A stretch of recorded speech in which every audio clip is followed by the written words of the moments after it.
Good morning, everyone, or good afternoon, good evening, good middle of the night, wherever you are. Welcome back to another episode of Gym Philosophy in the Afternoon, Coffee Break Live. I'm not quite sure what to call it. At this point, I'm just calling it the live stream. I hope everyone's having a great day. John is in the house. D. Park is in the house. Great to see you all. D. Park, I saw your comment. You know what? We're switching up today. Today is a rainbow sherbet. John says hit like, and he didn't say, Josh, we can't hear you. So it must mean that my audio is coming through okay. Today we're talking about how to keep real world stress out of our D&D games. This was a great, basically suggestion that was brought up in the GM Philosophy Discord. If you'd like to join the GM Philosophy Discord, you should totally do so. Link is in the description, and we're going to talk about it today. Robert H is in the house. Yo, Robert, how's it going? Sound is good. Excellent. All right. Now, keeping real world stress out of anything is a chore because real world stress follows us everywhere.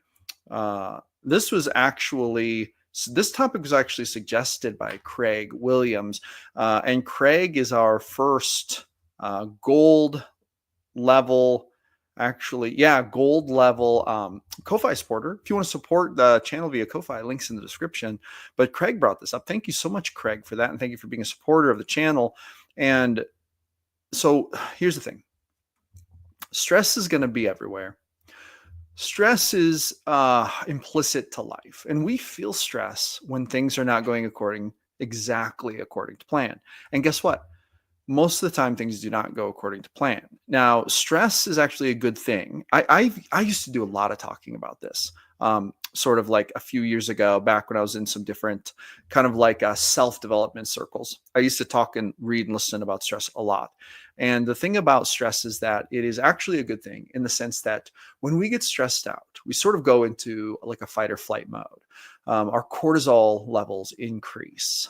This does a lot of like helpful things. It kind of dials in our focus. It makes us kind of like more hyper aware. It puts a lot of our systems into overdrive.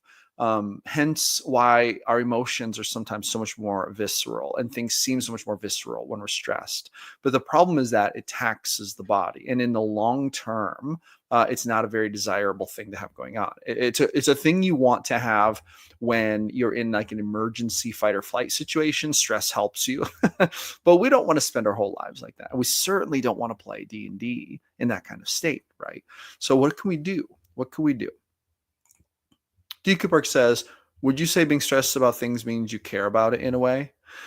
I think so, but it's also true that sometimes it's subconscious. I think that stress, I mean, I'm no expert on stress. I'm not like a psychologist or a scientist, but I think that sometimes stress happens when we are experiencing like some kind of like disruption in kind of the expected way we experience the world. And sometimes it's very subconscious. Like, for example, we might be stressed out because people are kind of being rude to us, like people we don't even care about, right? Someone random at work who you've never met before who's delivering a package acts rudely to you and then goes about their day. Doesn't really put you in any danger, but it might stress you out. Why? Because there was something off about it. It didn't really go right. So I think that, we do feel stressed about things we care about. And sometimes I think it's also true that letting go of the things that we care about to a point, this is kind of a weird thing. I'll explain this a little better in a minute. Sometimes letting go of a certain thing can help ease the stress about it. For example, I can be very stressed out sometimes about like a messy house. This is something that can stress me out very much. However, I can consciously kind of let go of that and just learn, you know what? It's okay. The house is going to be messy for, a day or two or three. And that's okay. And I tell myself it's okay. And I make that intentional choice. That certainly diminishes the stress about it for me, which D. Coupark speaks to what you're saying. Would you say being stressed about things means that you care about it in a way? So in a way, yeah, maybe not 100% of the time, but yeah, totally. Okay, so what are my methods for keeping real world stress out of my D&D game? All right, here we go. The first thing is, to be honest, for me, I kind of need to prepare for it. I need to plan ahead about what things might stress it out, and I start trying to prepare for it earlier in the day. And let me give you an example.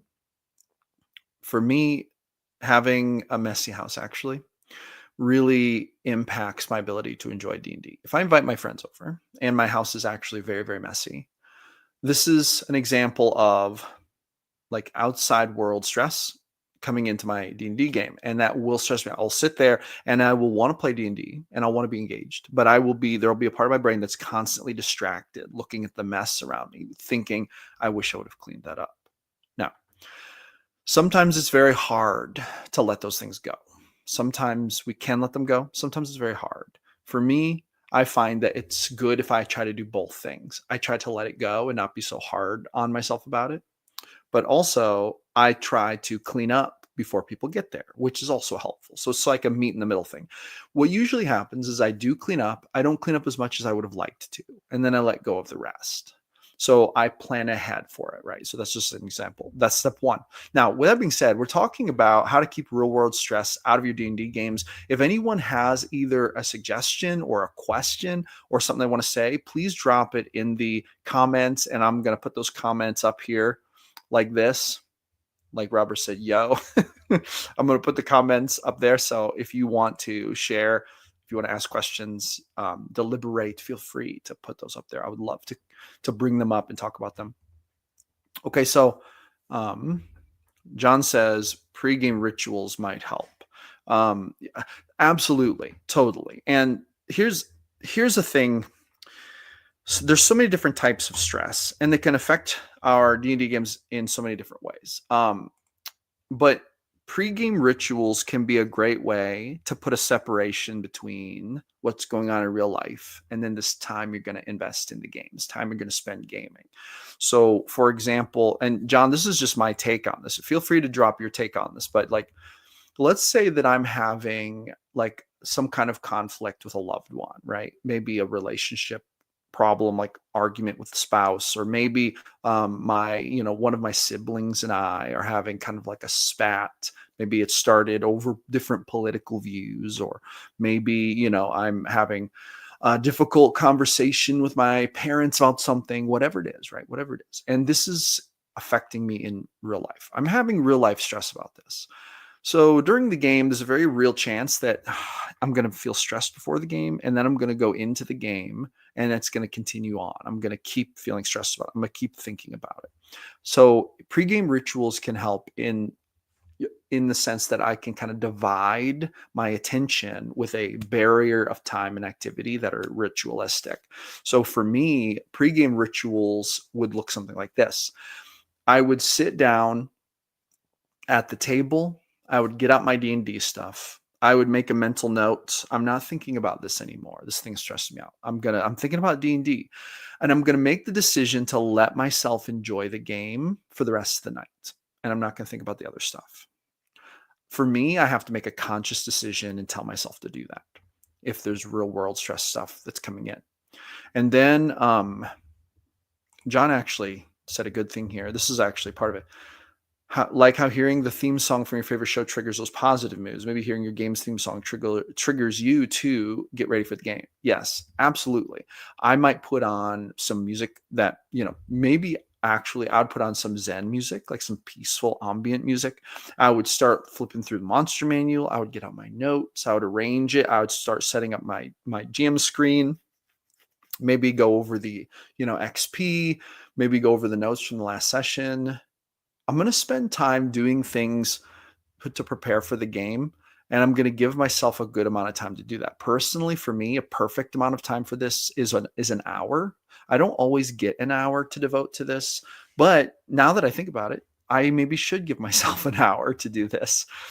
This would be the perfect amount of time for me to have that kind of chill out time and that Zen time. For the most part, I'm going to turn off my phone. Now, I don't turn off my phone because players might be texting me, asking me questions about stuff, maybe letting me know if they're going to be late or something.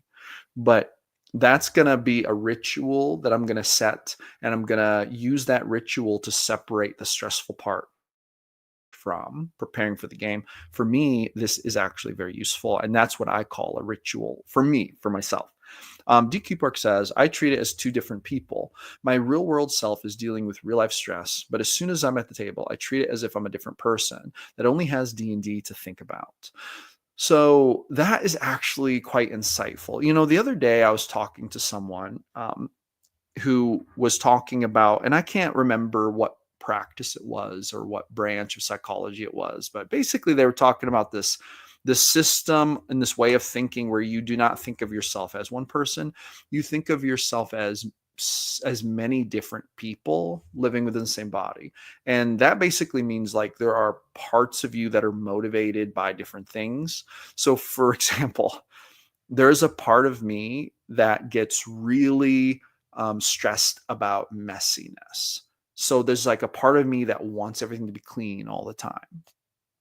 But there's also a part of me that doesn't want to be worried about that and wants to socialize and have fun and engage with other humans, right? So those two parts of me might have some overlap, but really they have different motivations. And sometimes those motivations do not agree. Sometimes the part of me that gets stressed out by mess wants to say, you need to stop having people over because having people over in the mess stresses me out. Whereas this part of me would say, you know what, but if we always listened to you, we would be isolated and we wouldn't have any friends.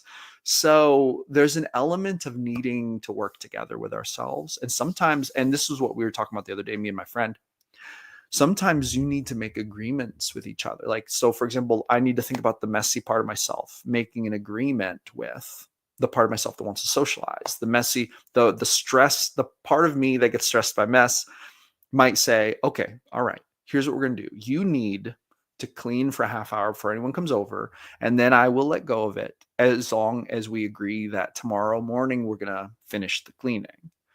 And then the socializing part of me might agree and say, that sounds like a great idea. Let's do that. So that's DQ Park. Your comment actually made me think about that. And that was actually pretty awesome. John says, I often text players as in-character question a few hours before the game, and they get inspiration if they give a good answer. Hearing those answers helps me focus on the game. Okay, so I would call this like put yourself around inspiring sources. And this could be other people.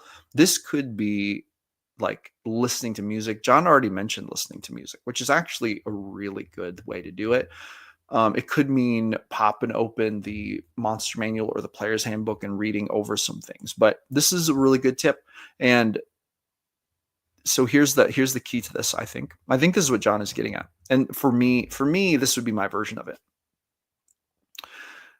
Find things to do that get you inspired for the game. Figure out what things inspire you, what things motivate you, what kind of things pull you away from that stressful, what kind of things pull you away from the stressful stuff going on in your life to a point where you can focus more on the game and you can take your focus away from those stressful things.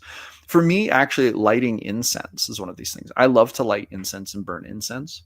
When I smell incense, I cannot help but to just be more relaxed. And I don't know why. That's always been the case. I took up burning incense in my mid to later 20s when I was becoming particularly stressed out about my life and the bad direction it was going in. And ever since I first started burning incense, it really helped me to feel more zen and helped me to reduce stress. So that's something that for me, getting around that puts me in a creative mood right away. Got to get the caffeine going here. These are great. These are great things, everyone. Everyone's really contributing some really good thoughts here. DQ Park says, also another thing, if you was to totally immerse yourself and believe your D&D is real, that will create a bubble around yourself, separating you from the outside world. That makes me think of something. Okay. This is actually very real. That triggered a thought for me.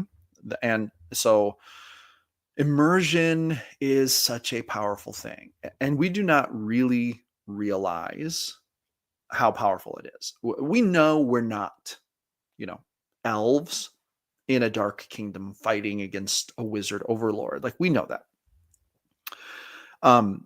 We know this, but there's still something to be said for immersing yourself. And here's another thing that really helps me. If I believe in the game and I believe that the game is important, it's much easier for me to disconnect from the stress and to dive in. And here's what I mean by the game is important. Is this game going to be, basically the question is, do I know that this game is going to be a fun experience that's going to add to all of our lives for that night? It's going to help everyone de-stress. It's going to help everyone create awesome story. It's going to help everyone develop characters. We're going to get to play some awesome combat. We're going to have some great role play. The truth is that in real life, I actually believe that these things are important. Hence why I'm building GM philosophy, why I'm building this channel, hence why I do the things I do. The reason that I chose this as a direction I wanted to go in terms of creating content and building a community is because I actually believe it's important. And I believe that belief has helped me to, when game time hits, say, well, there is stressful stuff, but I'm going to disconnect from that because this is a high priority to me. This is actually really important. I want to do a good job. I want to run a good game. I want to have a great experience with these other people. And so that helps me, that bubble surrounds me, and it does make me disconnect from the stress. And so I think maybe the question here is to ask yourself, does this game really matter to me? Does it really matter? Is it actually important? Is this important enough that it should be a priority? And if you can say yes, then you can make use of this tip to help you separate yourself from that, because you can commit to it. And you can say, the stress will be here when I'm done. That problem will be here when I'm done. But right now I have to focus on this. And you can immerse yourself in it. And that can be a way to keep that stress in the background. Jay Lewis says, my table is going all in with Nazi murder fantasies. Okay, I don't know. I don't really know what this has to do with it. That sounds stressful to me. Not joking. Good to hear. Jay Lewis, I'm happy to see you. I'm not actually sure what to do with this comment. We're gonna put that on the back burner for just a minute. Joseph Agnew says, real life stress can be interrupted by having a moment which starts the game. At my tables, I play music which sets the tone. Have a player recap what happened and then launch into the narration. Just a note, John Haney says, I skipped a comment, and now I see it, John. I did skip a comment. We'll jump to that next. But Joseph, this is, okay, this kind of goes hand in hand a little bit, I think, with that ritual comment we were talking about earlier. And this is a really good step. So having a moment that starts the game is a hard real life transition away from the stress and nonsense that we have to deal with in life into the game space. And paying homage to this and respecting it is a very powerful way to keep stress at the door, make it stop, and not let it follow you into the game. For me, and personally in my life, what starts it is when I start the game music. Like, I'll play music, kind of like rock music that inspires me for the story. But then when it's time to game, I put on my maybe creepy ambient music or whatever, and then I'll get quiet and I'll say, okay, everyone roll me percentiles, and that's when I start the game. And so that's that moment for me. It sounds like for you, having the player recap, that's what starts it for you. For me, it is everyone roll me percentiles, and then whoever gets the most notable percentile roll, I'm going to start my narration with that player or whatever, and then we're going to go. So yeah, having that moment where you start the game and then being respectful of that moment, and also making an intellectual note of saying, I'm not going to let this stress follow me past this point. I think we have to decide that. I think that has to be an intentional choice, because stress is such a mind over matter issue. DQ Park brought that up earlier. It is such a mind over matter issue. So great comment, great tip. Everyone else, anyone who might be watching, drop your tips, drop your comments, drop your questions about this topic in the chat. Now, John had another comment here. Another answer that almost might be too simple: learn how to handle stress better. Obviously, nobody's perfect at this, but we can all learn a few grounding techniques to help with stress. Yeah, this is super true. So here's the thing about stress. Stress is like stress is like debt, I kind of feel like financial debt. So you can do things that will directly impact your debt situation. For example, if you're in a lot of debt and you start to have the credit cards build up, you start to have those payments building up, and the interest is accruing.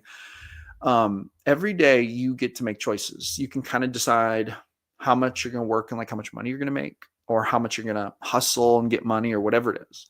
And then you're also going to decide. So it's like inputs and outputs. You're also going to decide, how much am I going to spend? What am I going to spend money on? Am I going to keep swiping these credit cards? Right. So yeah, you can have a stressful debt situation, and you can have a situation where you're like, I have to learn how to, let go of the stress. I got to let go of the stress. But at the same time, if you're running around all the time and you keep swiping your credit card and the debt keeps accruing, you're gonna be stressed about it. And no, and to be honest, you maybe even shouldn't try to overcome that stress. You maybe should try to get control of the debt situation in your life. And that's exactly what John is talking about here. To me, stress is like that. If I keep doing things in my life that are going to stress me out, for example, let's say that I'm stressed out by a messy house, but then I never do laundry. I never wash my dishes. I never pick up after myself. I let the mess pile up and pile up. I'm going to get more and more stressed out. I can say all day long, oh, I need to learn to let go of the stress. But it's also true that if I clean up after myself, I will give myself a huge head start in beating that stress. So, John, very good, very common sense. Maybe too simple. You might be right. It might be too simple, but it's true. Oftentimes, we're so strange as humans. Sometimes it can be hard to see the problem that's right in front of our faces that's causing us distress. This is true. Sometimes it just takes a minute to stop and ask yourself, why am I really stressed? Like, what is really going on? Why? Why do I feel this way? I did not learn to do this until I was 27 years old when I learned to do this. Stop and ask yourself, why am I stressed? And then try to answer it very honestly. And then go a level deeper. Say, but why does that stress me out?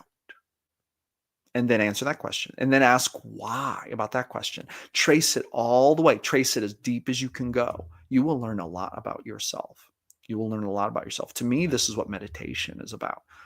Speaking of meditation, AWOL Warrior has a great comment here. Meditation can be awkward and difficult at first, but it's a great way to reset not only your mind frame, but your cortisol levels as well. So let's call this the next tip, because this is actually a great tip. And I'm going to talk to you about my perspective on this, on meditation. I'm not called the gym philosopher for nothing. I have done my share of meditating. My life is always better when I am meditating regularly. I have tried many different types of meditation, but for me, the most potent and powerful form of meditation I have found is that I either sit in a completely quiet place, or maybe have a little light ambient music going, but no music with lyrics, no TV, no phone, quiet. And then I think about my life, and I think about what's going on, and I think about the most pressing thing on my mind, usually the thing that's stressing me out the most. And I think to myself, why? Why is this happening? And I try to understand it better. And then once I answer the first question, I ask a why about that question. And then I go deeper and I go deeper. And I follow this down. And another thing I do is so that's one of the most powerful forms of meditation in my life that I do. And I should do it more. I should do it like 6 times a day. I do it like probably once every other day, to be honest, at this point, which is not enough. I should do it every day. But that's something that I do. Now, here's another thing I do. Now, this is going to sound very crazy. This is probably going to legitimately certify me as insane to some people. But another thing that I do is I talk to myself. I have conversations with myself. And my favorite way to do this is to sit in a very quiet place, or to go on a walk, like in a quiet park, or, out in the woods, or down a road that I know there's not going to be around. And I will literally talk to myself. I will say, okay, Josh, we have to talk about some stuff. There's some stuff that's stressing you out. There's some stuff going on in your life. All right, tell me about it. And then I will tell myself, I will say it all out loud. I'll just say it out loud.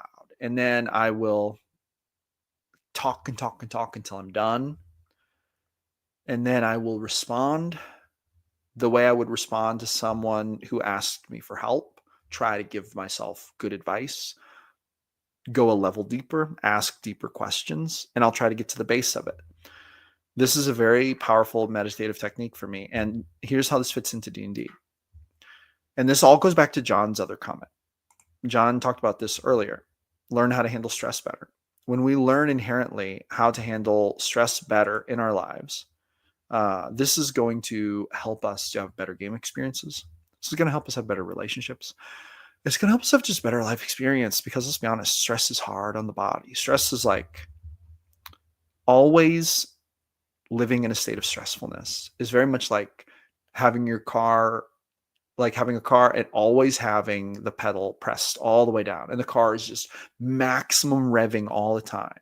Probably not good for the car. It's going to wear the car down sooner. Stress is going to wear us down sooner. John says, got to bounce. Thank you so much, John, for the great comments, the great insight. As always, everyone, John is one of the counselors in our GM Philosophy Discord. If you want to join our Discord, link is in the description. You should totally join. We do cool, awesome stuff in there, and we're all cool and awesome. Bunch of game masters talking about the craft. D. Coupark says, a simple close your eyes and take 3 deep breaths can really change your mindset. Actually, yes. Literally, scientifically speaking, it can. And that's another way to handle stress. Maybe that's what we should do before games. Maybe we sit and we take 3 deep breaths. See, even 1 deep breath does a lot of good. But we take 3 deep breaths. Maybe we use this as part of the ritual that separates real life from game time. I think that game time should be sacred. I think that D&D game time should be sacred. I make it sacred in my life. I do everything I can to make it sacred. It bothers me very much when I fail to separate my real life stress from my games. And the reason I'm saying that is because I think it matters. I really think it matters. And I think it's important. I really do believe it is important. Another thing that we can do is count down from 10. I was reading a book one time about basically how to resolve conflict with other humans. And they gave this advice, and we always hear this advice. You've probably heard this a bunch of times. But scientifically speaking, it's been proven that when you get angry at someone, instead of like responding to them or instead of saying something, count down from 10. Literally, just count down from 10. Be like 10, 9, 8, 7. Like count down. There's something about like needing to count, like the part of our brain that we use to like count backwards. So we focus on that like takes focus away from the argument kind of thing. And then there's like brain chemicals involved and like figuring out the problem, and our brain kind of rewards us for counting down, and it makes sense and it's mathematical. And by the time we get to 1, the odds that the brain chemicals will have restabilize themselves to a point where we are no longer really mad, and we're much, much less likely to say or do something that we will regret, say a mean thing or continue the argument, escalate the argument in a non-rational way, whatever. The odds are really good that that will have fixed the problem. So we're much less likely to continue down a bad road in the argument if we do that countdown method.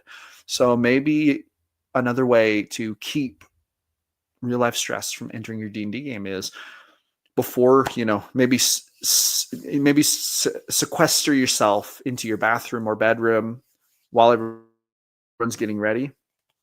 Count down from 10, take 3 deep breaths, light some incense, tell yourself it is time to go into the game now. It is time for us to leave behind the stresses of life. And it is time to embark upon this fantasy journey with my friends, creating a collaborative storytelling adventure that will doubtlessly be fun. It will be creative. It will make my life better today. This D&D session might actually make my life better today. And when we actually, there's a whole conversation to be had about how actually playing D&D or any TTRPG, deeply role-playing, really getting into a character, using our creative energy to create and do things, this actually does make our lives better. This actually high key makes a difference in our lives. I think that there's a lot to be said for that. And I think that there's a lot of value there that probably too few people take into account. And I think too many people well, actually, I don't think. I think that people who know what D&D really is and know what TTRPGs really are, and they really have experienced them, I think that they know the value. Like, I think everyone in this chat probably knows the value. But I think it's important to remind ourselves of that it can have a lot of value. And this gives us a good reason to prioritize it. This gives us a very good rational reason to leave stress at the door when we venture into it. I think that maybe there are some people, I used to be a stress rationalizer. I don't know if you've ever known anyone like this. I don't know if any of you can relate to this, but I used to rationalize my stress. I used to get so stressed out, and I'd be so stressed out. I would just be a wreck. And then people would say, "Josh, why do you just be so stressed out? Like, why don't you try to calm the F down? Why are you so stressed out all the time?" And I would say, and I really believe this, I would say, because the things I'm stressed about are important. And if I'm not stressed about them, I'm being irresponsible. It shows that I don't care about them enough. It shows me, like, in the grand scheme of the scoreboard of life, these are things I should be stressed about, and I am stressed about it, and I'm not seeking to try to end the stress. I'm trying to make the whatever it is better. This was not a good this is not a good choice. I should not have done this. I do not do that today. I do not rationalize stress. If anything, I try to rationalize all of the reasons why I should de-stress. We can solve the problems. We can work on the problems. We can put effort into those things, but let's not stay in a perpetual state of stress. DQ Park mentioned this earlier. Would you say being stressed about things means you care about it in a way? When I was younger, I had the dangerous version of that. I believed that to such an extreme that I would get stressed out and I would think I should be stressed out about those things. And I don't think that that is a good way to think about it. I really don't think it is. With that being said, make sure that you join our Discord. Links in the description. We do all kinds of awesome conversating about things like this in there. And if you're a game master and you want to look for games, find awesome GMs, find awesome players, we also have a Looking for Games channel you can join. And it's pretty awesome. All right. With that being said, I believe that's going to be the end of today's stream. We have gone through all the comments. We have talked a lot about this topic, and we've been in here for about a half hour, and we have gotten some great things discussed here. So thank you all so much for joining me on another live stream. I will be back here again tomorrow at 1 p.m. Central Standard Time for another live stream. And I believe I have a video dropping tomorrow morning for GM Philosophy in the morning. I realize that the morning episodes have been spotty lately. That's because I'm experimenting with a few different video creation tactics. I kind of want to revamp my video creation process, try to make my videos a little better. So we're getting there, though. We're getting there. We're getting there. Thank you all so much for joining me. I appreciate you. Roll some D100s for me at your next game. I will see you all on the next one.